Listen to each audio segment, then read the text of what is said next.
नमस्कार।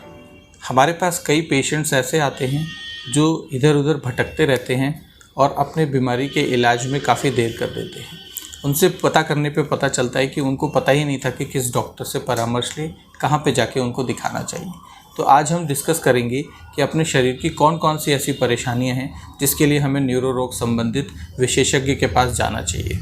तो न्यूरो रोग संबंधित विशेषज्ञ जो होते हैं वो बेसिकली शरीर के 3 अंगों के बीमारियों को डील करते हैं, जिसमें ब्रेन एवं सिर की सारी बीमारियां और साथ में ही स्पाइनल कॉर्ड और रीढ़ की हड्डी जिसे हम स्पाइन कहते हैं उसकी बीमारियां एवं पेरिफेरल नर्व्स यानी शरीर में जो नसें होती हैं उसकी बीमारियां। सिर में कौन कौन सी ऐसी परेशानियां हैं जिसके लिए हमें न्यूरोसर्जन को दिखाना चाहिए। तो जिस सिर में मुख्यतः सिर की चोट, जिसमें हम लोग देखते हैं जो एक्सीडेंट्स हो जाते हैं या मरीज़ छत से गिर जाता है या और किसी प्रकार की सिर में जिस चोट आ जाती है। ब्रेन ट्यूमर्स, बच्चों में देखा गया है कि बड़ों में एवं बच्चों में दोनों में प्रकार के ब्रेन ट्यूमर्स जिनका मुख्यतः इलाज ऑपरेशन के द्वारा किया जाता है, तो इस बीमारी के लिए भी हमें न्यूरोसर्जन को दिखाना चाहिए। साथ ही में हमें ब्रेन में बच्चों में सिर में पानी जमा होने की शिकायत जिसे हम हाइड्रोकेफलस कहते हैं वो, या सिर में फोड़ा होना जिसे हम एनकेफेलोसील कहते हैं वो, पैदाइशी फोड़ा, इस परेशानी के लिए। साथ में मिर्गी के दौरे, एपिलेप्सी, इस परेशानी के लिए भी हमें न्यूरोसर्जन के पास जाना चाहिए। ब्रेन में और भी परेशानी होती है जिसमें ब्रेन ट्यूबरकुलोसिस होती है, इसके लिए ब्रेन में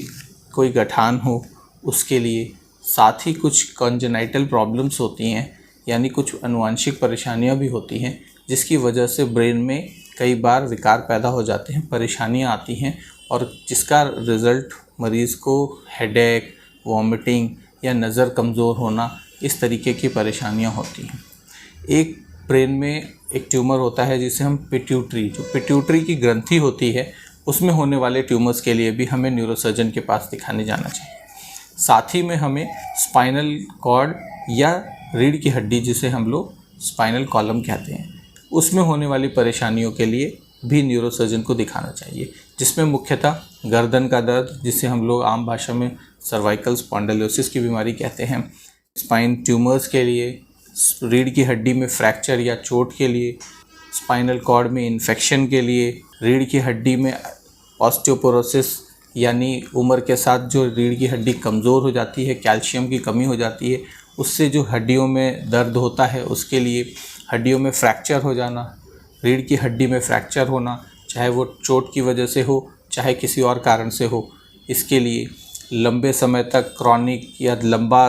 कमर दर्द जो कि नहीं ठीक हो रहा है एक्सरसाइज फिजियोथेरेपी से, उसके लिए एक बहुत कॉमन प्रॉब्लम है जिसे हम लोग डिस्क प्रोलैप्स कहते हैं या शियाटिका कहते हैं। तो ये एक ऐसी परेशानी है जिसके लिए हमें न्यूरोसर्जन को अवश्य दिखाना चाहिए, क्योंकि ये प्रॉब्लम्स जो ऐसी होती हैं जो अगर हम इनिशियल फेज़ में यानी शुरुआती स्टेज में उसको नेगलेक्ट करें तो ये आगे जा कर के हमारी काफ़ी ज़्यादा प्रॉब्लम क्रिएट करती है और मरीज़ को डे टू डे एक्टिविटीज़ यानी रोज़ की दिनचर्या करने में भी परेशानी आने लगती है। इसको प्रॉपरली ट्रीट करने के लिए हमें न्यूरोसर्जन की सलाह लेनी चाहिए।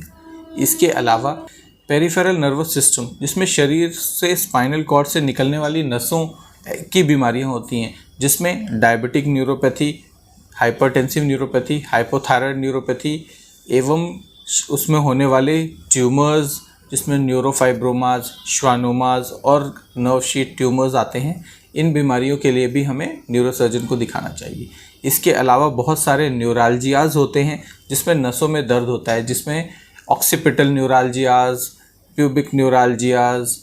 कार्पल टनल सिंड्रोम जिसमें कि हाथ के मीडियन नर्व यानी अंगूठे से लेके पहली, दूसरी, तीसरी उंगली में झंझनाहट, अत्यधिक दर्द पैदा होना, इन सब परेशानियों के लिए भी हमें न्यूरोसर्जन की सलाह लेनी चाहिए। तो मुख्यतः इन सारी बीमारियों के बारे में हम अपने सिम्टम्स को पहचानें और यदि हमें इन सब सिम्टम्स आते हैं और इस तरह की कोई परेशानी आती है तो हमें इधर उधर भटकने की बजाय किसी न्यूरोसर्जन को दिखा के अपने परेशानियों का प्रॉपर इलाज करवाना चाहिए, ताकि वो परेशानियां बढ़े नहीं और हमें तुरंत और सही आराम मिले।